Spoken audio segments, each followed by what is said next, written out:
All right, so we're back here once again. Another Couch Coach Live. We're back once again, Couch Coaches. We are here. Another Tuesday podcast.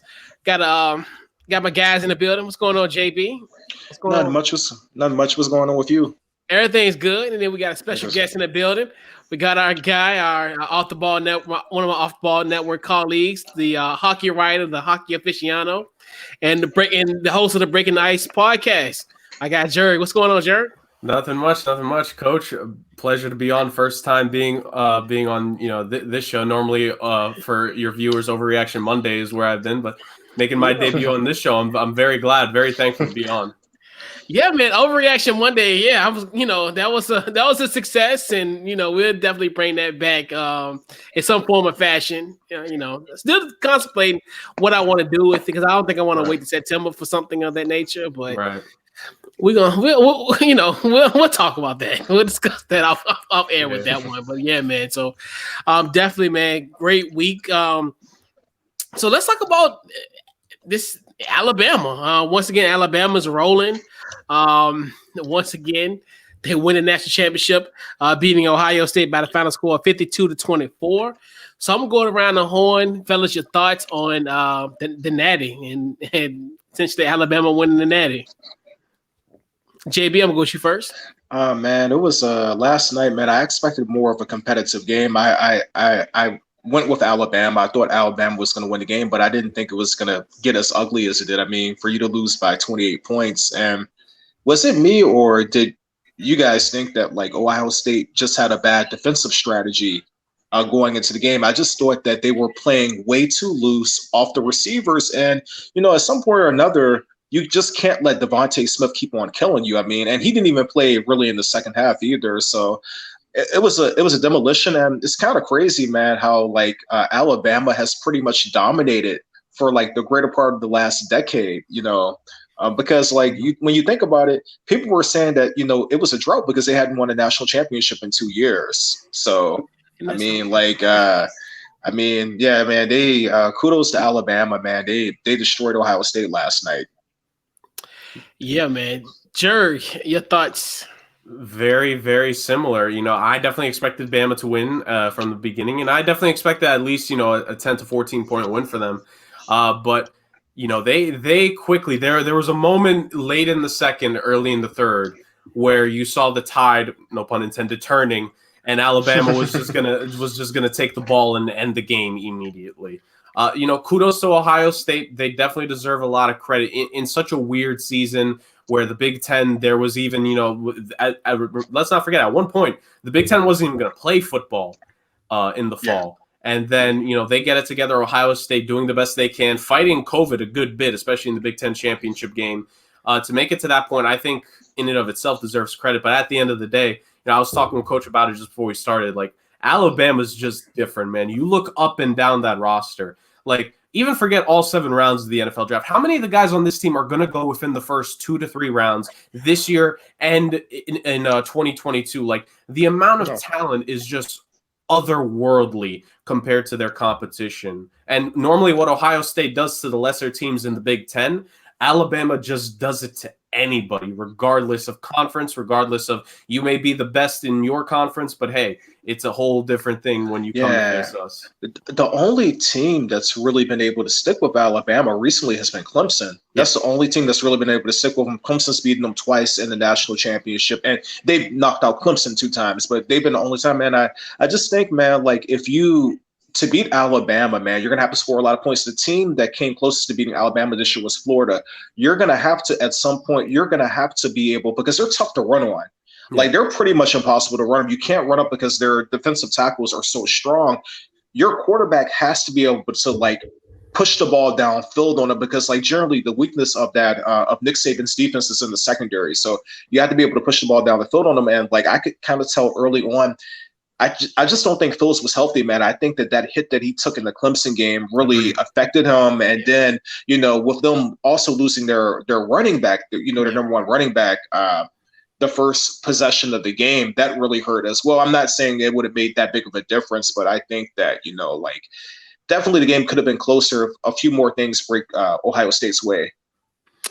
Yeah, and that's another thing too. Like, especially when you lose Trey Sermon in the first possession, literal possession, it does bode well. And he's kind of one of the guys that kind of came out of nowhere, essentially, that Northwestern game, because essentially, like you said, because Fields was struggling in the Northwestern game, and then he kind of came in and essentially, picked up the slack with those 3 touchdowns late for Ohio State to propel them to the Big Ten championship. But yeah, this game was it was so lopsided. It's so weird, like looking at these national championships now. It's like, and it's funny because we were like, okay, well now Clemson kind of, make them closer, and then it's just one of the things where it's just like it's embarrassing the riches. And it's funny to think, like, and I don't know if y'all seen the meme, not the meme, but something on ESPN that they posted about Nick Saban's 2017 recruiting class. Yeah. Which when you look at that, you're like, oh my God. Like, literally, you got 2 quarterbacks. We had Tua and Mac Jones. Then you think about it, you had Ruggs, and you had Jerry Jeudy, and you had Devontae Smith. They're all in the same recruiting class. Then Dedrick Wells, who's doing his thing in the NFL. And then I'm like, my goodness. And then the other guys, like you said, like Najee Harris is going to be coming out soon. And then also, you think Dylan Moses, like who else? It was Tua, Mac Jones. Like it just lets you know Alabama is just running through it, and they're just doing their thing. And it's just, who going to stop them? Almost nobody. Crazy stat regarding last night's game, too. So I'm sure you guys saw this. In the 21 college football playoff games that have been played since the system was first introduced, of those 21, 17 of them have been won by Bama, Clemson, or Ohio State. Like, that just goes to show. Right. Yeah. Yeah. And they're just that dominant. And it's going to keep going because obviously, hey, why not? Especially if you're like, especially in a lot of positions, you think about it. If I'm a quarterback, I'm good. Like, if any position, I'm good. I go to Alabama, I'm going to be straight. Like, because you look at it, like you said, the 2017 class, even they had multiple guys, like, in multiple positions. And they're now, like you said, the 3 wide receivers, they're going to be number 1 picks. First round picks. Definitely Devontae Smith is going to be one, obviously. And then Ruggs is one, and then the other one. So you look at those, and you're like, it's going to keep going, man. And it's just going to be very fascinating of how everything going to play out next year. And of course, I looked at the way top 25, which at this point I'm gonna use that as the gospel at this point. Obviously with Carolina being 7th, so I'm always gonna definitely gonna use that as a reference point going into the season. But yeah, like matter of fact, I think also Steven made the point too, where Mac Jones made a lot of himself a lot of money this year with that performance, and then also. Steven did make up a good point. He talked about like how Mac Jones might be the next Matt Leinart. Fair enough. That's a fair assumption. But yeah, man. So yeah, it was definitely an interesting game, and I'm hoping going forward that we'll have close to national championship games. But I doubt it very seriously. It's just the way it is. And as we say this, and it's funny because we talked about Alabama and their storied tradition. Well, let's talk about a quarterback that actually beat Alabama, which is Deshaun Watson. So Deshaun Watson essentially. So there's a lot of drama that's going on with Deshaun Watson, with the organization. Essentially, it was at a point where we'll backtrack. So basically, in the beginning, they hired the GM and what have you. So then they didn't grant an interview for Eric Bieniemy at the time. Then there was rumors circulating that Miami wanted to trade for Tua. And then also now you're hearing within the last couple of days, but a few hours probably, about Eric Bieniemy now is going to be interviewed by the Houston Texans. Yep. So my question tonight essentially is, what do you think Deshaun Watson is the ideal spot for him? I'm going to go with you first, Jurg. Your thoughts. So, and by the way, I got a feel for Nick Caserio real quick, like, because Watson's representation has made it a point. It has nothing to do with him. It is just how he has felt about the Texans' ownership. Correct. And how it's been going back to last season with allowing DeAndre Hopkins to be traded by old Billy Stooge from last year. Ideal landing spots, man, there's a bunch, but one team that, aside from Miami, because, we're obviously going to get into that, but if Deshaun could end up in Santa Clara and play for the 49ers, you're talking about a complete revitalization for that organization. The only flaw for the Niners this season was the fact that they got a lot of injuries, especially early on in the year. Armstead, Bosa, Solomon Thomas, who, he hasn't exactly lived up to expectations, but maybe he could have had a good year, with those two guys next to him. Like, the lone downfall for them was all the injuries. If they don't get injured, the NFC West becomes more of a bloodbath with the Rams and the Seahawks having a fully healthy 49ers team. And for the 49ers, it's actually realistic. Richard Sherman's contract is coming off. Jimmy G only has like a $2 million dead cap hit as opposed to the $20+ million in savings that they would get. Jimmy G is very familiar with Nick Caserio from their time with the Patriots. So maybe could Caserio have Jimmy G come back in the trade, kind of work out some of the cap already there. And then like guys like Nick Bosa is on a rookie deal still. And the Niners skill positions, aside from George Kittle, who, by the way, awesome weapon for Deshaun Watson, by the way, if he were to go there. You give Watson guys to work with in Brendan Ayuk and Deebo Samuel. The running back situation, he'll never have to worry about. Kyle Shanahan is so skilled, he could somehow get me 50 rushing yards in a game with how he gets the offensive line scheme. Like, that's just how good he is as a coach. That situation, if they add a Deshaun Watson-type quarterback, the 49ers will be a serious threat. Big time. JB, your thoughts? Ooh, yeah, that was a good one right there. I think with San Francisco, unfortunately, I don't think Jimmy G has played bad. I mean, every time he stayed healthy, they've won games. It's just that you look, he tore his ACL in 18. They made the Super Bowl last year. Then this year he misses a bunch of time. So I actually like that, but I'm going to go. I have two teams in mind, and I'm going to throw this one out there because I think that you could do kind of like a salary matching in this situation. I would say if I'm the Rams and I'm looking at what's going on with Jared Goff, I might look into exploring that because, like I told people, I've never really been a big fan of Jared Goff. I think that I can't think of the coach's name right now. I'm drawing a brain fart right now. Jeff Fisher? Huh?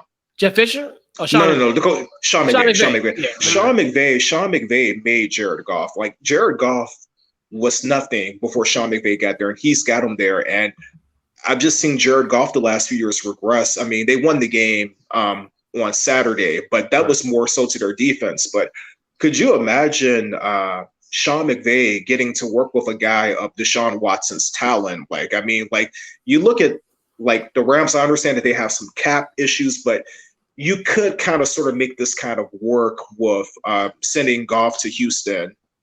And let's just be honest, Houston has done a lot of stupid stuff, so this isn't that far-fetched. I never thought that they would trade DeAndre Hopkins for a washed-up David Johnson, but they did. And another team I'm going to look at, too, because I think this team is going to be in an interesting space next year, too. I look at the Saints. What do the Saints want to do at quarterback? Because you look at the situation with Brees, I think that this is probably going to end up being Brees' last year. Right. I'm not really. I don't think that you can really be sold on what they have at quarterback. I think Jameis hasn't played this year. They apparently like Jameis, but if they like him so much, how come he didn't start for them? Right. So I would like to see Jameis in a situation where I think a coach would get the most out of him, and I think that Sean McVay and Sean Payton would actually get a lot with him. They would play to his strengths, and also those two teams have much better offensive lines than Houston does. Houston's going to end up getting if Watson stays there, if they don't fix the line, and I could see an Andrew Luck kind of situation where Deshaun Watson might be gone in another 4 or 5 years when he's still in his prime because they didn't go out of their way to protect him. Could you imagine if Deshaun Watson wasn't mobile and wasn't athletic, man? He would be getting 60-something times a year. Yeah. Houston's offensive line it's horrible. I mean, it's like bad, and so is Seattle's offensive line as well. So, yeah, and funny that and I think what's interesting, like you said, the offensive line. You think about just all the mistakes that Houston has done. it's almost to a point now where essentially if they do get rid of Deshaun Watson, I know they were saying how they want to get 3 first-round picks for him. It's almost to make amends of all the screw-ups because you think about it. Just imagine if this team would have had their number 3 overall pick and they could have got Sewell, we often talk about, or somebody on that line to help instead of. I mean, you essentially you got Laramie Tunstall for essentially the 3rd overall pick, essentially. Yeah. And here's the thing: they handicapped themselves with the whole Tunstall thing because they refused to negotiate with him until free agency. It gave him all the leverage to get the biggest yearly salary for an offensive lineman. Right. Yeah. And actually, and it's funny, and Steven is funny. It's like me and Steven, it's almost weird. It's like the telepathy. We think alike, and it's kind of like weird to the black polo and everything. But like I look at Pittsburgh, I think especially now when you're looking at quarterbacks in the NFC North, you have to compete. You have Lamar Jackson in that division. You have Baker Mayfield, fairly or not, but Baker Mayfield is a threat. And then you also got Joe Burrow, which you're going to have to compete with those guys. And the Steelers want to be. I know they're black and blue, and kind of that type of mantra, the terrible towel and everything. But this is an offensive league. They got to, especially what they got already. I definitely think they should make a call because I think, as we seen on Saturday, essentially, Big Ben is done. It's so. Get a guy like Deshaun Watson, as Debo said it eloquently. He's a Michael Jordan of football. So bring in MJ to Pittsburgh. But it's just weird, and it's crazy. But yeah, I definitely think that's the ultimate because I think Houston is just going to be in such an insolvable. Part of me want them to stay in Houston because a part of me they can make amends of it. But to me, I think it's broken beyond repair. So there's really no need to even make the Houston argument because I think it's just already done already. And for them to kind of try to essentially bring in Bieniemy in the 11th hour to essentially try to call to him, that lets me know, okay, you're just doing this to kind of save face because that was your first intention in the beginning because really he didn't have input in the coaching, which to me, I think if he – for that type of caliber for who he is, he's a franchise quarterback. I think he needs input. I mean, and it's unfair. Yeah, and them basically the worst thing they did was that after they lost to the Colts in the playoffs, they fired their GM after the draft, and then Bill O'Brien became the de facto GM. Bill O'Brien's horrible GM. I'm sorry, if DeAndre Hopkins doesn't like you and you're the GM, you should just fire yourself. Right. Yeah, and remember they went 2 years. Well, they went 2 years without a GM after Rick Smith left. After all that situation that happened, which we don't want to hash that out. As far as personal things that happened, with this while that happening. But anyway, you think about it after he left, essentially the team just went in the toilet. So it's just one of the things. Yeah. So you look at just that simple fact of because you would think if Houston was somewhat of a legitimate, you can say, hey, well, Houston can ride this ship.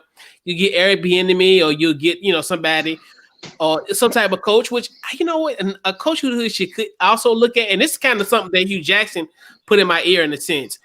Pep Hamilton, some of that nature, someone of that type of ilk to help him because you look at what he did with Justin Herbert this year, and like we talked about it on Overreaction Monday several times, that we used to look at him as like a project. We didn't think he was going to do what he was doing. It was a lot of question marks of Justin Herbert, but to think he kind of essentially the year that he's had under the tutelage of Pep Hamilton is something that well, maybe we should look into him as well. But all there, so Houston not going to do that because Houston is just Houston, and Deshaun should just go where he needs to go and try to get your first round picks back.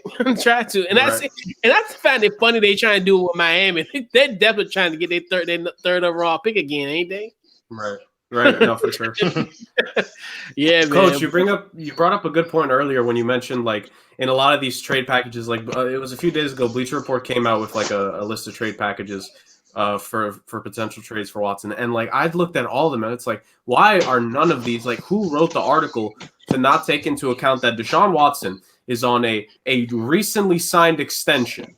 All the money is there. He just got signed. Even if he were to opt out early, he's still there for like at least 3 years. How in all these trade packages are you only getting 2 first-round picks at the most for him? A franchise quarterback already signed long-term commands a minimum 3 first-round draft picks from another organization.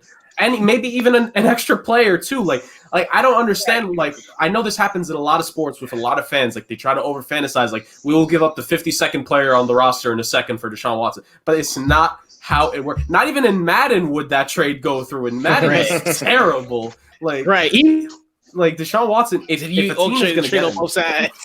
Yeah, if Deshaun Watson is getting traded, best believe the team that gets him is giving up a lot for him, and rightfully so with the season he had. Yeah, because you look at even with Seattle, they gave up 2 first-round picks for Jamal Adams. So you think about it, if Seattle gave up that kind of currency for for Jamal Adams, well, she's worth it. I mean, I don't say it's worth it. I mean, getting 2, that's a little bit too rich for my blood. But if he's commanding 2, Deshaun Watson going at least have 3. Oh yeah. So, like you said, that's right. But we all know about Bleacher Report. Bleacher Report is a little, every once in a while. I think they do that to kind of essentially to be the talk of the town. Because essentially, when they did the NBA rankings, we all were like, "What?" But I think they do that for shock. Honestly, I think they really do that. I think they do that mess intentionally. Right. Because, like you said, I don't understand why people don't think that's going to be required.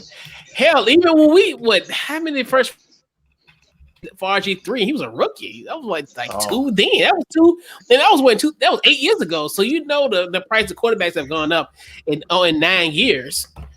So yeah, I don't know, but yeah, you can have to cough up some number ones, which would be good for Houston because they can kind of rebuild and do what they have to do. Because at this point, not having those draft picks is just it's terrible. Like Bill O'Brien, Miami Dolphins got a gift. They might end up getting Devontae Smith. He might fall into their lap. Ain't that something? That's crazy. He might fall into their lap. 10-6 and got the number 3 pick because of stupidity. Yeah. But shout out to the Dolphins, man. They was right. That was smart. Like, shout out to Chris Ballard. Like, not Chris Ballard. Who was it? No, who was there? Who was that GM? Chris Greer for Miami. Chris Greer. Yeah, Chris Greer. I don't know why I got Chris Greer and Chris. One is So Chris and Chris. I mean, yeah, that's true. Yeah, I guess that. But so definitely huge shout out to for getting that type of deal. But yeah, man. So fellas, let's move on along. Let's talk about another story, which I think is going to be very interesting to how this is going to play out. This is probably the most interesting matchup of the week. NBA versus COVID-19. And it'll be closer than Bama OSU. Correct. So it's a lot of, and this is going to be such a situation, like all of it. It's fluid. So as of tonight, there's a few things that has been postponed. We know Boston, their next 3 games have been postponed. Also, the Wizards canceled their practice. We talked about that this morning. And now their game canceled for tomorrow. I think that just maybe like 40 minutes ago, right before we went on air. Yeah. Yep. And then, so we'll talk about that as well. And then let's talk about the protocols, and I'll get you guys. So, and I just got Cliff Notes versions of them because it's another thing that's fluid in nature too. But I think the one that really stuck out to me was that players can no longer interact with non-team guests at road hotels. They can't leave their rooms. Then also there is no hugging or interacting of rival players, reducing social interaction during games, tapping hands during free throws. So you can't do that anymore. Players must stay at home unless they have to attend team-related activities. And I think if you are going to, if you are and then also a person that attends a player home for professional reasons must be tested twice a week. I know there's some other things where I know they were talking about far as masking and certain designated areas. I don't know if you heard about this one too, where they have to develop a seating chart from that's conducive to the court and then also to the plane. Like, it's weird. Like, I'm telling you. They're stressing the whole 6 feet apart thing. Like, right. So if players are going to meet, the space has to be big enough to allow social distancing. Right. So, basically it's more so. I just want to get your thoughts on the protocol, and are we essentially headed towards another suspension of the league? So I'm gonna go with you first, JB. Your thoughts on that? I'm not sure because one thing that I'm interested in knowing is because last year during the stoppage, a lot of players tested positive. And I think that based off of everything that I've read before, whatever, you do have some immunity. So generally speaking, if you catch it one time, you're not going to catch it a second time for a while. So you had teams like, for instance, Denver was hit hard with it. Also, Miami was hit hard with it. So I think we're kind of sort of seeing the teams that really weren't hit hard with it right now. So we didn't really hear much about Boston last year with it either. But I do think that possibly a suspension is coming because we're in winter season. This is flu season. So I think that it might spread a lot better. But I just think it's really interesting that some teams are not really having an issue with it. And I think teams like Denver and Miami aren't having an issue with it because they were hit hard with it last year. Right.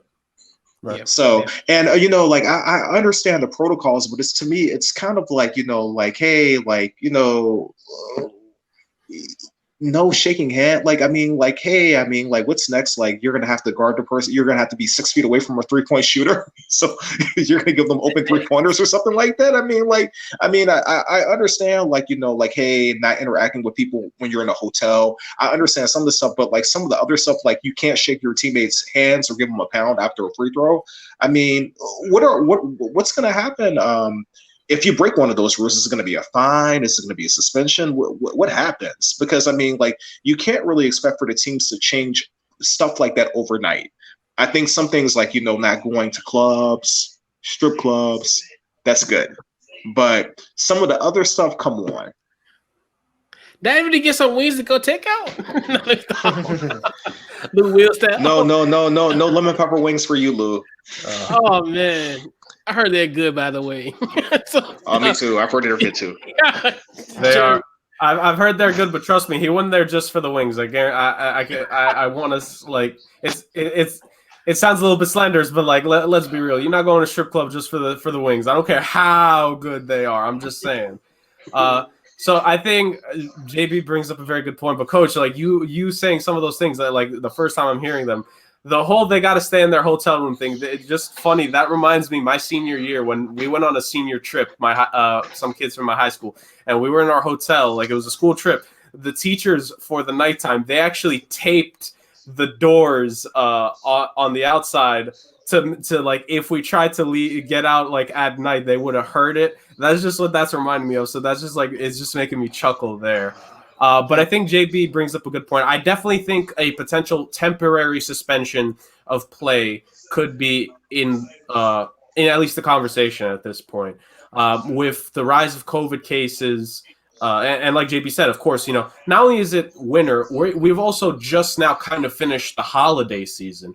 It's honestly natural that we're seeing a spike in COVID cases because, even trying as best we can, and not even just the athletes, even regular people, this is the time of year where we're going to be around the people the most. Christmas time with family, even just a little bit after New Year's, seeing friends maybe you haven't seen and such. That's a very natural thing. It makes sense that the cases are rising here. And with that, maybe the league is trying to bank off the fact okay, if we wait a little bit, maybe it'll come back down. The guys will, if they follow the regulations and such, could it work? I think that's part of the reason why they're putting in all these restrictions, because the league will do everything in its power to add any kind of stipulation, any kind of rule to avoid a temporary suspension in play. Because, and I've spoken about this, Steven usually mentions on some of these shows, like the group chat we have on Twitter, Coach. Like, I've brought it up several times for a reason in the chat. While we talk about the players, the teams, the league, the networks, you cannot forget about the TV networks when you talk about any potential suspension of play. You cannot forget about that. It is so critical. These contracts are way more complex than people think in terms of, what does the league owe the network if games were to be suspended, because that's advertising revenue that was wasted on that time slot. That's a certain amount of viewers that advertisers were going to expect in that time slot. There's just so many external factors that go into it. So I'm not shocked that the league is doing all this. They want to avoid a suspension as much as they can, but I'm on JB's side. I think sooner or later, if it doesn't go down, I think realistically we could see a temporary two week pause and everything. Like, let's hit a reset button, let's calm down, and let's try to get this thing back up in 2 weeks, when things are a bit clearer. Yeah.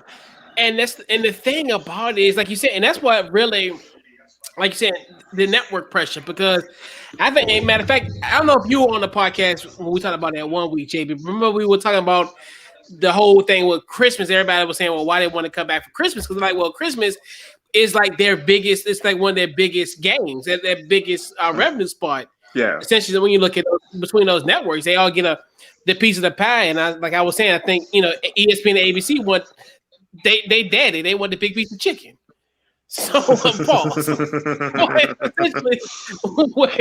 So essentially, that's where it comes apart, because really because I remember they were talking about the NBA coming back and right around this time, right around Martin Luther King weekend, like right around would have been theoretically next week when the league would have started initially, when the initial thoughts were.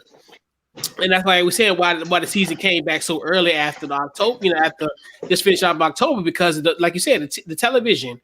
Like you said, the NBA they're gonna try their hardest to make sure that this doesn't be suspended, but they might be forced. Like you said, like the rise of the cases, and now you're looking at like teams now, like Philly. I think Philly the other night they had 7 guys dressed. Yeah.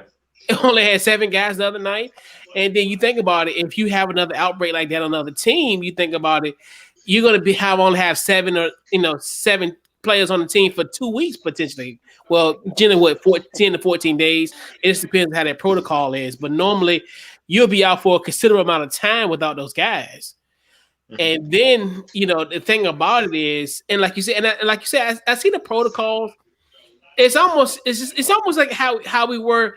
It's funny how it feel like it's almost like Groundhog Day. And this is how I feel like in March, because I remember like little things. Like I remember when CJ McCollum was like, "I'm not going to shake a fan's hand anymore," and we thought that was crazy. Then the whole thing about we're not going to have fans in the stands, we're not going to have media. Kind of there was those kind of ways where they were trying to limit the spread, and I feel like we're doing that once again now, where we're having these preventative measures. Which will that help potentially? I don't know. Like you're saying. And the thing is, will the players abide by it? Right. That's the thing. And that's when we talk about it a lot on the bubble and all that kind of like the bubble was kind of, it saved them from kind of bringing in people, well, except for Daniel House. But, but in theory, that's one of the things where you looked at from that standpoint of how I see what a league is trying to do, because it's almost just like everything. It's like almost like restaurant owners. They're doing everything they can to kind of keep their business open. That's all this really is. And it kind of just reminds me of how it was in February, March of last year, about just trying to, I wouldn't say delay the inevitable, but try to prevent from the inevitable. Right. Which, like you said, I think, and I agree with you guys as well, where essentially I think there will be a suspension. I'm hoping that, because I know they want to really wait until All-Star Weekend, well, quote unquote, All-Star Weekend in the figurative sense, as far as and in March, where they can reevaluate. I know they want to try to make it there, but I don't think they're gonna make it all the way to March. Right. For everything. It's why. Yeah, it's why they left post All-Star break so open. There's no 100% set schedule of games because of a situation like this that we've spoken about. And I think if they can make, and then who's to say? Like, I think like even Paul Pierce, the one who could compare himself to Luka Doncic, which I don't know, but I just I don't know. But anyway, but also Paul Pierce, he made up a good point. I think he was talking about the other day where essentially offs or a certain amount of time, that's when they need to go back into the bubble, maybe in the playoffs. So like if you had situations now, you don't want to, like if you're like Philly's doing their thing, and then imagine another team of that pace of that team or that nation, and they have an outbreak and they can only dress 7, and then those guys only be playing for that playoff series, because essentially a playoff series lasts generally 2 weeks if it goes distance. So you essentially will lose that player during that series. So yeah, but that's the only one good point that Steve. That's only one good point that Paul Pierce has made probably in a good little minute. I had to give it with a well, when you said that, I was like, man, well, a broken clock is always right twice a day. So, I mean, I seen it. It's so crazy because when I heard it, I was like, all right, I need to really see this. I need to witness this because it sounds ridiculous. And then he got killed in the comments. Shout out to the comments, the comment game. Always does. He gets annihilated. He was like, I don't, bro. They was killing Paul Pierce, but Paul Pierce, but always. But in all seriousness, but yeah, I think the part that I know they want to wait. I know they're trying to hold out to All-Star break. I know they want to try to get this thing into All-Star break. And the funny thing about it is, I don't know. Because we now a month in to see, well, not even a month. Come think about, we only 3 weeks in. Yeah, and let's not forget either. I think that some people are going to get short memory. I think the MLB at first they had like some problems with this too. They had teams that had to postpone games and stuff like that. So I think as long as it's only maybe 1 or 2 teams experiencing this, it's okay. But when it starts getting to about like 8 or 9 teams, I think that's when we're going to be in trouble if it gets to that. But right now, it's not like the bulk of the league. It's like 3 teams really. You have like Philly, Dallas, and Dallas should be getting some people back because none of the players tested positive. I believe they're just in protocol. Right. So the only teams that have really been like hit with it hard have been Philly and Boston so far.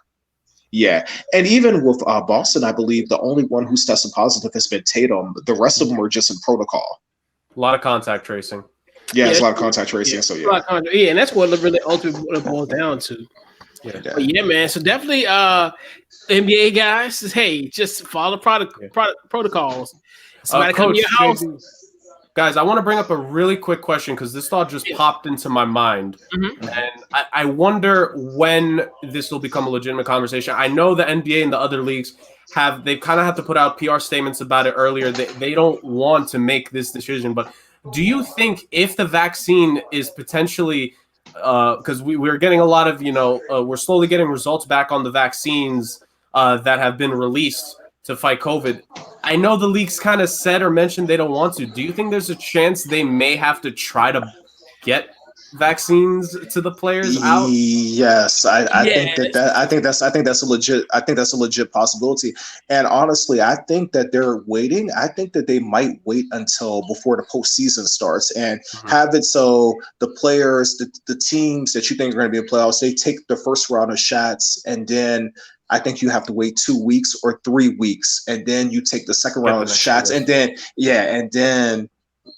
that coincides to like maybe the playoffs starting in like a week or 2. I think that might actually happen. Yeah, because a part of me, and that's one thing too. Like, I know this gonna sound facetious because I just know how people are. People are sensitive. But you're right, because at the end of the day, we still got to keep in mind that this is a private company. Yeah. So the thought of them jumping the line, it is what it is. Just like, because I remember people were killing them about the testing. Like, well, how do they get the test?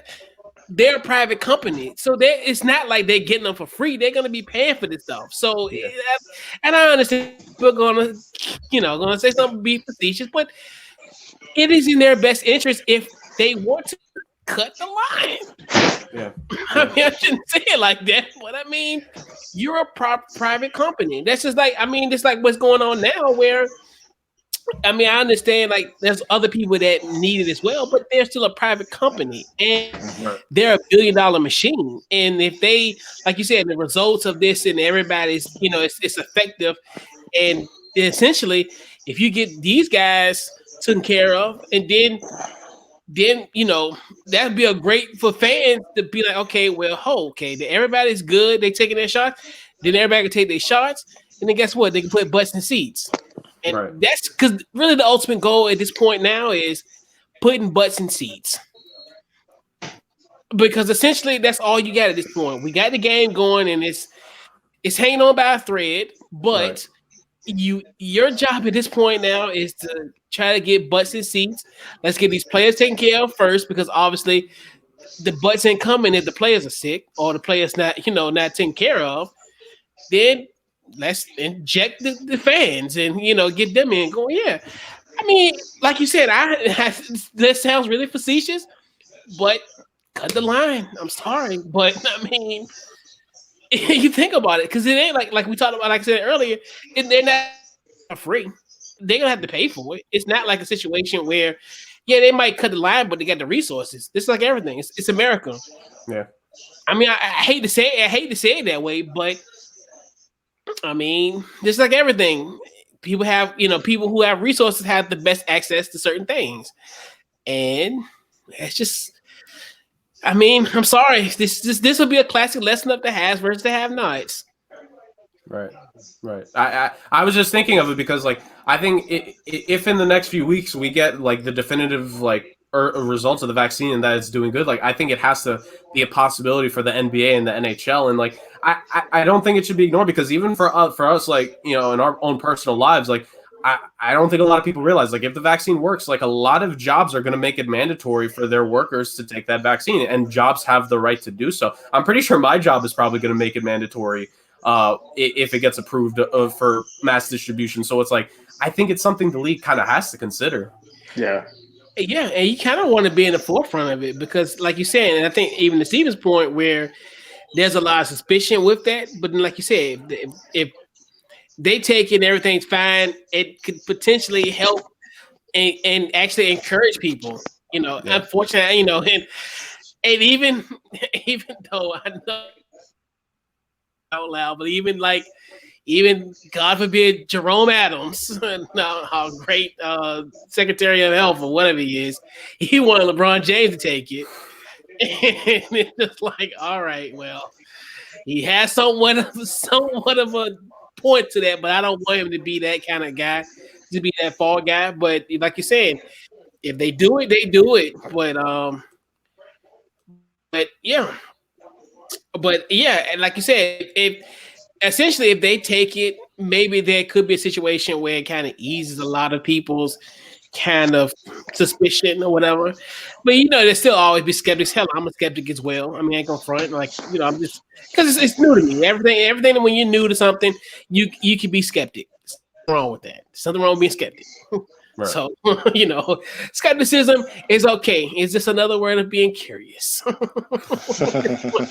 this point in the game. So, yeah, but like you said, I think, and they will take a hit just like what they did with the testing. But I mean, hey, it is. They just have to do what they have to do in this league, and they have to protect their interests.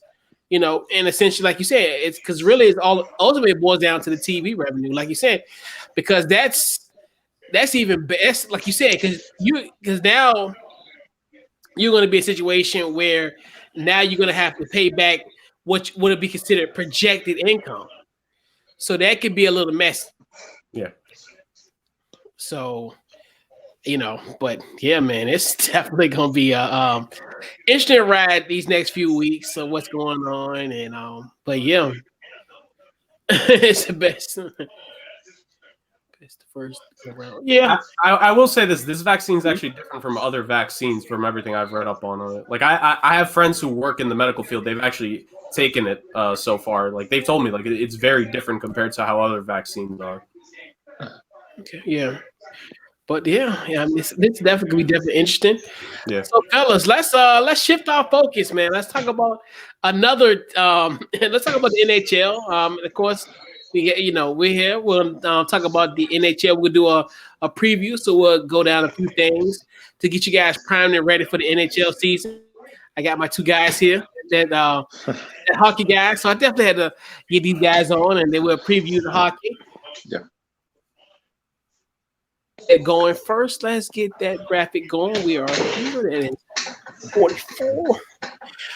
All right, so fellas, who are the teams to watch this year in the National Hockey League? I'm gonna go with you first, JB. So there are a few teams that I want to watch because this year is going to be different. You're not going to have like the regular Eastern Western Conference format. You're putting teams in a bunch of different divisions. So a team I'm looking at this year is a team that made the playoffs last year. They crashed out. I'm going to be looking at the Calgary Flames from the standpoint that the Calgary Flames didn't really have good goaltending last year. And one of the biggest things that they went out and they signed Jacob Markstrom, which may have been a bit of a mistake because he's carrying a huge cap hit and he's not the youngest guy in the world either. But they're a team I'm going to look at. And another team I'm going to look at is another team in the Canadian division as well is the Montreal Canadiens. They wouldn't have made the playoffs in a regular year, but they ended up getting that 12th seed and they beat the Pittsburgh Penguins in the best of 5. And then they actually gave Philly all they wanted in that series as well. So a lot of people are high on them, but then I've been reading up. A lot of people think that they're going to take a step back this year. They think that last year was like due to the bubble and it was fool's gold. And the other team, because my buddy who still lives in Korea, he'll be listening to this probably tomorrow sometime.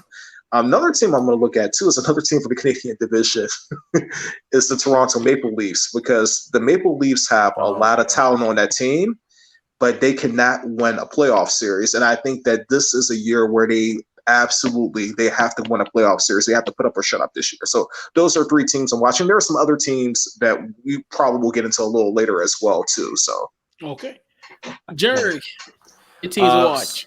So, the immediate team that I have to name here, the defending Stanley Cup champions, getting the proverbial monkey off their back, the Tampa Bay Lightning, after the year prior in 2019, winning the President's Trophy, which means you finish the regular season as the best team, but having the greatest regular season that we had seen in the sport in a little over 2 decades.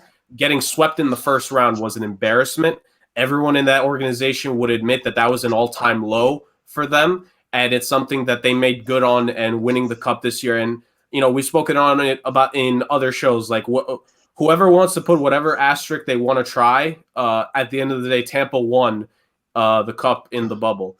So to me, they're intriguing because their superstar forward, former MVP Nikita Kucherov, he's going to miss a good chunk of the season, potentially the entire regular season, due to an injury. He tried to see if there was rehab options. I believe it was his hip, but at the end of the day, he just opted for surgery. I think he kind of opted at the right time because, if all goes well, he should be back come the early stages of the playoffs, which will be key for them.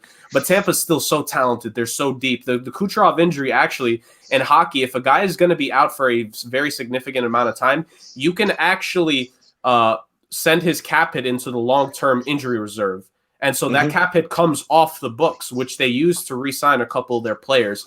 They're still so deep. They're still so talented.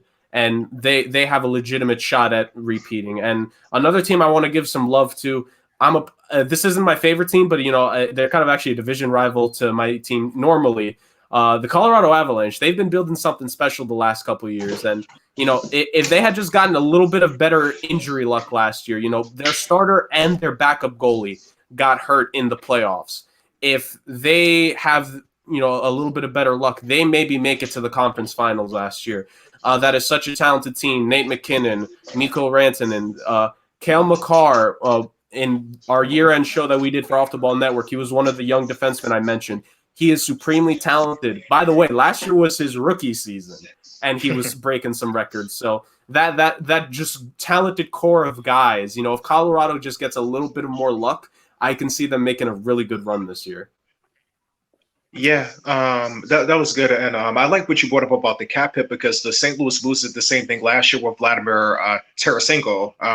Yeah, but that's good. I think one of my concerns about the Avalanche though, because they're my favorite team is Dallas, so we have a long history with them. But I think one of my biggest concerns with Colorado, and you saw this last year in the playoff series against Dallas, they don't have second and third line scoring that's consistent, and that actually can come back to hurt you in the playoffs. So they definitely have a beastly first line. If they get just mediocre goaltending, they're going to be a threat to make the finals and maybe win it if they just get mediocre goaltending with those guys. But you just worry that in the playoff series, if let's say Rantanen or McKinnon go cold, where are they going to get that other scoring from? And that's something that I think that they need to like kind of address maybe at the trade deadline, because their second and third line scoring really dried up against Dallas last year, along with the injuries, and that kind of doomed them. Right. Yeah, definitely a significant point in the NHL. Like come playoff time, it is very, very important you get that depth line scoring. It's part of the reason why Tampa won, because just before the COVID stoppage, they made two critical moves at the deadline and getting, not big name guys. They got a Blake Coleman and a Barclay Goodrow. These are not household names, but those are guys that provide energy and some timely goal scoring. They do the dirty things on the ice, with body checking and getting close up to the net to bother goalies that the superstars just don't do. Like you do need that. So it's definitely a concern for Colorado. Although I gotta say, like they were one of my winners in the offseason. One of my first articles I did for the network was giving winners of the offseason. They had a really good offseason. Brendan Saad was a solid trade for them, getting him from Chicago. He's a reliable 20-goal scorer in his career. He's won some Stanley Cups, so he brings that championship winning experience. And I think if Andre Burakovsky, because the thing is that it's all about line management in the NHL, kind of like in a batting lineup with baseball. It's all about how you manage the lines. If they can try to, balance out those second and third lines, because they have the players to do it. I think it's just all about finding those connections. It's a legitimate thing. If you get two guys that have chemistry, you do not separate them from one another. So if Colorado can find that, I think that's where they make up for all the need for depth. Yeah. So, fellas, the players to watch. So, I'm going to go to players to watch. I mean, there's so many names that can be named. I'm going to start off with some players on a team that JB mentioned earlier, the Montreal Canadiens, and what they could do this season. And to me, the key to that team this year, obviously with Carey Price, if he plays really good again, like he kind of showed off in the bubble, they're going to be a threat. But two young guys on that team, Nick Suzuki and Jesperi Kotkaniemi. If those two guys have breakout years, they're gonna give Montreal some hope, because those are two very talented guys. Kotkaniemi, he had some injuries in his second year that kind of had him take a step back. But he played pretty well in the bubble when he was able to come back. Nick Suzuki played well in the bubble. So having those two young forwards there is nice. If they can hold it down for that team, if they could provide, if they can round out the top six in Montreal will have a chance to be very competitive. And another team that I got to name here, this is one of the contenders in their division. If Carter Hart of the Philadelphia Flyers, if he takes yet another step in his development, he already became an all-star caliber goalie last year. If he can take that up to a superstar caliber goalie, the Philadelphia Flyers would be the favorite in the East, because goaltending takes you far in the playoffs. And if this young kid, JB, correct me if I'm wrong, I think he's only 22 years old. If this kid solidifies himself as a superstar this season, Philly will have a cup contending team for years to come, because he is that talented. He by himself can win them a playoff series. Oh yeah, he was fabulous in the second round against the Islanders. He was fabulous in Game 5 and Game 6. They won both of those games in overtime. But those are some good names. I'm actually gonna go with some other goaltenders, and one guy I'm really interested in looking at this year, because he had a down year last year and he was actually benched in the playoffs, is Jordan Binnington. Was 2019 a mirage? Right. Like, he's not bad, but he was outstanding, and he was the reason why they won the Stanley Cup in 2019. He stood on his head so many situations, but he really took a step back last year, and he lost his job. Jake Allen actually was the goalie in the closeout game when they lost to Vancouver. So is he going to return back to 2018, 2019 Jordan Binnington, or is he going to be more like the 2019, 2020 Jordan Binnington? Because if he is, I really think that maybe St. Louis is not going to be as good as they once were, because a lot of people had them winning the championship again last year. Yeah. Because they're a very deep team. The other goalies I want to look at, and this is a tandem, what's going to happen in Vegas? Because who's your goalie? Is it Robert Lerner or is it Marc-Andre Fleury? And, it wasn't really surprising to me that they couldn't move Marc-Andre Fleury, because there aren't a lot of teams jumping up to give a 35, 36-year-old goalie, paying them, $6-7 million a year. And that's what the cap hit Fleury is. And I still think Fleury still has something left in the tank, but I don't know. Is the relationship between his agent and the front office broken? His agent posted that, divisive message on Twitter with, the knife in the back. So those are some players I'm looking at as well. And I'm also going to look at the swap that happened. So basically, Torrey Krug came from Boston to St. Louis, and then Alex Pietrangelo went from St. Louis to the Golden Knights. So which one of those guys has a better season? I actually prefer Pietrangelo, and I think that he is going to give Vegas something extra, especially on their power play. So those are some players I think that are you should watch out for this year. Yeah, especially, you mentioned it, Pietrangelo. He's that definitive top defenseman that Vegas has needed. Vegas has done such a masterful job at roster building in their inaugural years here in the NHL. And Alex Pietrangelo is that kind of guy that teams really want. He's not going to put up those 60, 70-point season that these offensive dynamo defensemen will put up. But what he will do, he'll give you 40 to 50 points. He'll be there on the power play, and he could be one of the guys on the penalty kill. He is the definition of such a well-rounded defenseman, and he was a massive pickup for Vegas. So he's definitely going to make a difference for them and help out, whoever is in net for Vegas at the end of the day. They're going to get some help with that guy in front of them. Just really quick, some names I want to mention, just in passing. I'm a big guy when it comes to young players. And the East Division has a lot of young guys there that are looking to take that next step.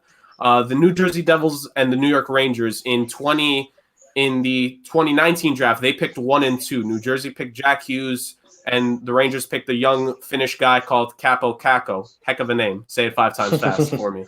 Those two guys, they kind of struggled in their rookie seasons. I think both of them for different reasons. I think they had to really adjust to the physicality level. Both guys, for Hughes, he played in the Canadian Hockey League, which is think of that kind of like the college, the NCAA for the NHL to an extent in terms of what the relationship is there. He's played guys his age his entire life. To play now with grown men, I think he needed that first year. And same with Kakko. Even though he played with some older players in Finland, it's a massive difference from the European style of play to the American style of play that I think he needed that first year to adjust. So those two, I think they maybe not breakout years per se this year, but look for them to look more comfortable on the ice for New Jersey and the Rangers. And also the Rangers, they had the first pick this year, and they got Alexis Lafreniere. He's a very talented player. He in his final junior season, coach, you're gonna find this wild. In 52 games, he scored 112 points. That is how dominant he was in his last year in juniors. He looked NHL ready. I think he is. I'm almost certain he's going to make the main roster for the Rangers this year. And if he comes out early, the Rangers could be a really good team. Okay. All right. So, fellas, who are the sleepers in the National Hockey League? I'm gonna go with you first, JB. Your sleepers. Oh, teams? Yeah, sleeper teams, like teams that can make a run that nobody really think about. I think that if we look at it like what teams finished last year well, I think Philadelphia is definitely a team that that could definitely go on a run this year. Nobody really expected them to. I think before the year started last year, if you would have told people that the Flyers would have been a game away from the conference finals, I think people would have said that you were crazy. So I look at them, Philadelphia, I think they could definitely go on a run this year. And I also think Vancouver could definitely go on a run this year too. They let go of Markstrom because he commanded such a high salary, but they replaced him with Braden Holtby at a much more friendly deal, and they have a great backup as well. So I think Vancouver is a team to look out for this year as well. And I would say another sleeper, I think the Carolina Hurricanes are going to be another sleeper. I think that they just got a bad beat last year. They drew a team in Boston that they just don't particularly match up well with. So they're in a different division this year. So those were three teams that I think could definitely go on a run this year.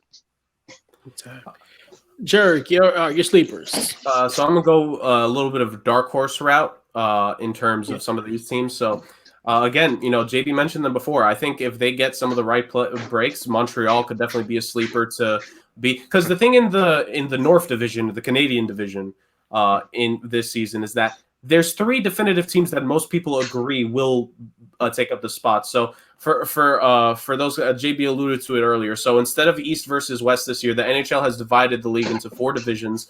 The top 4 teams that finish in point totals at the end of the season will make the playoffs.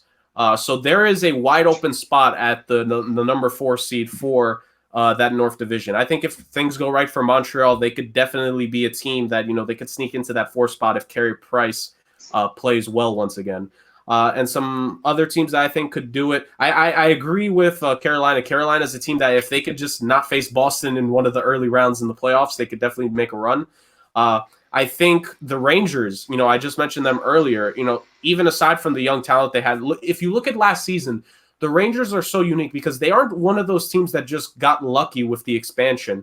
If the world had been normal last year, there was a legitimate chance that the Rangers actually could have made the playoffs, because this was the case of last season. They would have a month where they go like 9-3-1, but then the next 7 games they would go like 2-5, and then they would have a 4-game winning streak, and then they would lose 3 of the next 4. They were so up and down last season that if they just have a stronger consistency in play, if things had gone normal, they actually could have legitimately made the playoffs in a year that all of us thought, wait, they should be rebuilding. How did they make the playoffs so quickly? So, and that's the beauty of hockey. A quote-unquote rebuilding team can turn things around in such a quick time if they get the lucky breaks. And I think the Rangers have gotten that.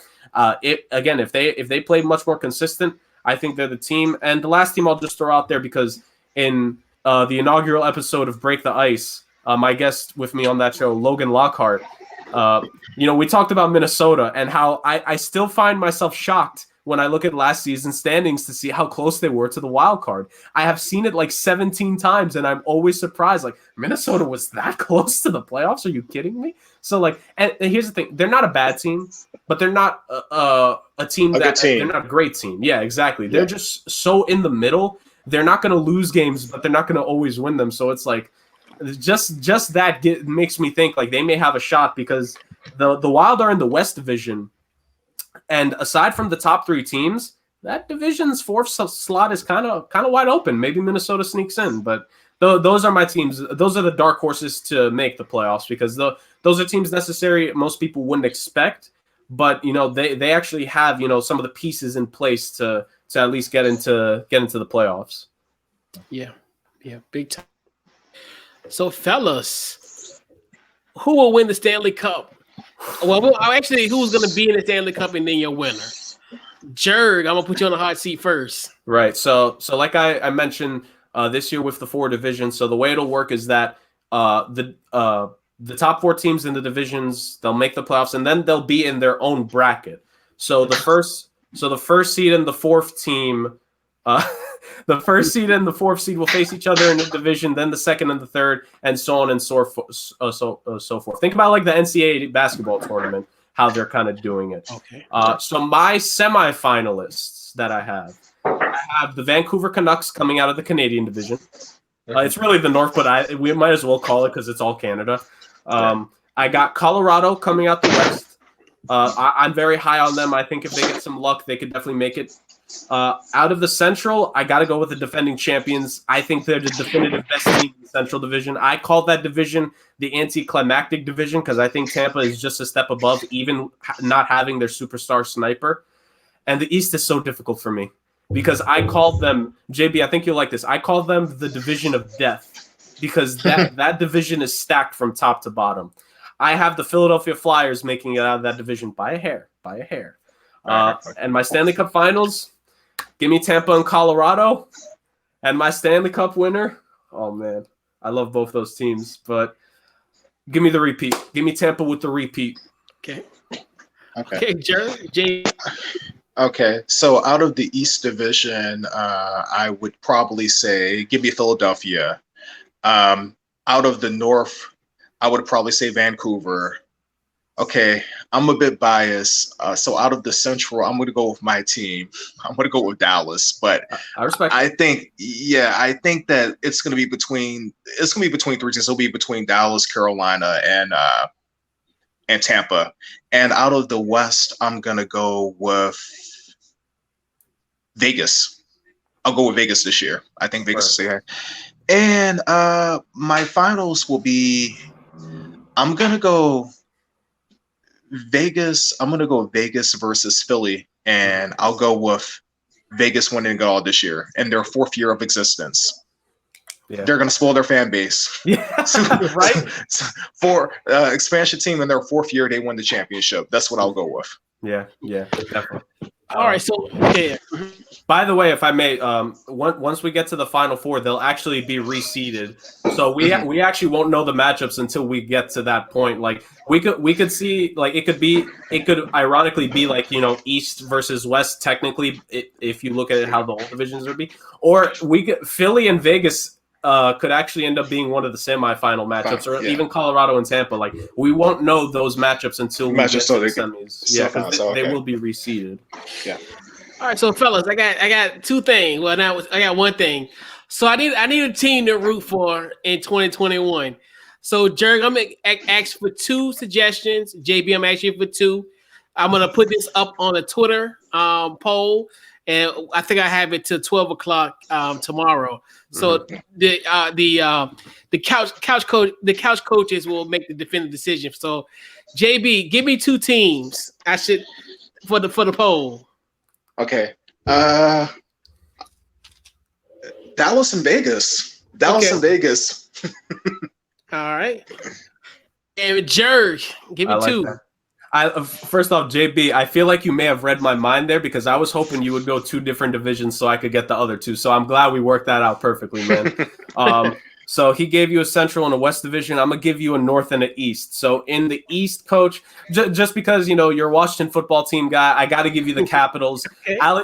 And, hey, look, they're still a playoff team. I know we didn't mention them. And I know Boston Bruins fans are going to come at us. Trust me, Bruins fans. We know your team is really good. We just did not have them in our semifinals. But, Coach, I'm going to give you the Capitals just because the Capitals are still a playoff caliber team. I have them personally making the playoffs in my predictions. Well, I didn't really give real predictions, but if I had to, I would say the Capitals make it. And, look, Alexander Ovechkin is a highlight reel any given night. So you could have that. And from the North, I'm going to give him JB, I think you'll like what I'm going to give him here. I'm going to give him the Edmonton Oilers. Because here's the thing with the Oilers. You have, Coach, you will have 2 of the last, 3 or 4 guys to win the MVP award. They have 2 MVP winners on that team, and they haven't scratched the surface on the success they could have. If everything goes right for Edmonton this year, they honestly could surprise us. We don't have them in our semifinals for now, but it's a legitimate thing that come over halfway through the season, we could say wow, Edmonton may be a cup contender, depending on how things break. So the Edmonton Oilers and the Washington Capitals, those are the 2 teams that I'll give you. Okay. All right. So we had. Jurg, I have a question for you. So, what teams do you have coming out of the North Division, out of the Canadian Division? So I have the main 3 that I have, and I broke this down last week. I think the popular teams are the Oilers, the Canucks, and the Maple Leafs.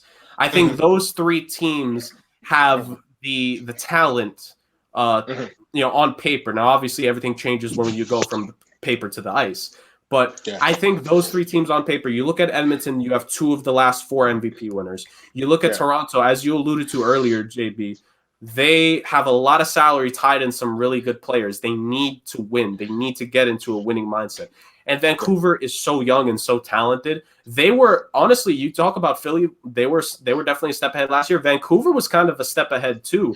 With the upset over St. Louis, they nearly came back against Vegas down 3-1. And if they had just gotten some goal scoring, they would have made it to the Western Conference Finals. Like, they're so talented. So those are my top 3 teams. Yeah. And like I said, the 4th seed in that division to me is up for grabs. I think the Flames are the early favorite for that. But like I said earlier, like we're both kind of, we're both intrigued in Montreal because if things break right for them, the Canadiens could make it there. And that's something I would love to see. Like, could you imagine if we got like a Maple Leafs and Canadiens first round matchup? Two of the original 6 teams going at it. That would be a dream.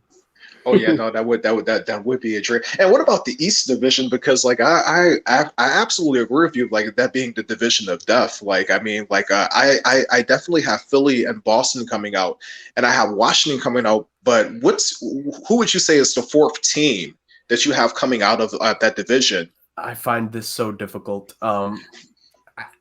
Just by a hair, just because of consistency of how well coached they are. As of now, I have to kind of give it to the Islanders because they made it to the conference finals in the bubble. They're such a very good, well put together team. Barry Trotz is a great coach. He was the Capitals head coach when they won the Stanley Cup a few years back. So he's so good there. My only concern with them is that during the regular season, they were kind of here and there at times. Yeah. And like in a shortened season, that's my only concern. But I feel like they're going to have urgency of, okay, we can't afford to be here and there. We have to really, make a push for this because the season is much shorter than usual years. Yeah, no, I had them missing the playoffs. I went with Pittsburgh. I went with Pittsburgh over them. I don't know. I think the Islanders, I definitely could see them making the playoffs if one of these other teams, because Washington to me is a team that I could also see missing the playoffs. I have them in there because of just like how consistent they've been. But like with the Islanders, I think the Islanders, they have such a hard time scoring sometimes. Right. And also, like you mentioned before, like they started off last year, they were like 16-3-1 at one point, and they were like at some point they looked like they might have missed the playoffs last year. So like I worry about the Islanders. I'm sure they're a very well coached team, so it's hard to bet against them. But like I don't know, man. I think that this division is tough, man. One of those teams isn't going to make the playoffs. Yeah, not even just that. In my article, I said that division has 7 potential playoff teams, and because of how it's structured this year, 3 of them have to miss out, and for some of those teams like a Buffalo who is dying to make the playoffs, especially because the Bills just made the playoffs and broke a drought. Like the Sabres, it's your turn now. Like the Buffalo fans, if the Sabres can do something for them, that would be great. But they're gonna have a tough time in that division. And like you alluded to, like you and me, a team that we both have at least in the semifinals. Philly is there, and then the Boston Bruins. Bruins fans, I'm gonna give you this right here. This is your mention. If Tuukka Rask does not leave during the bubble, they have a more competitive series with Tampa. I still think Tampa wins that series in the bubble, but they are at least more competitive. So Bruins fans, they definitely have some things to say about last season, and they'll have a good year again this year. And it's so unfair for some of those teams. Like I would be really angry if I was Buffalo. Like really, I have to deal with Boston and Philly. Come on. Yeah, Steve. Hey, I'm letting them cook, man. Like I know a little bit about hockey, but I have not like Jurg and JB. So definitely big time.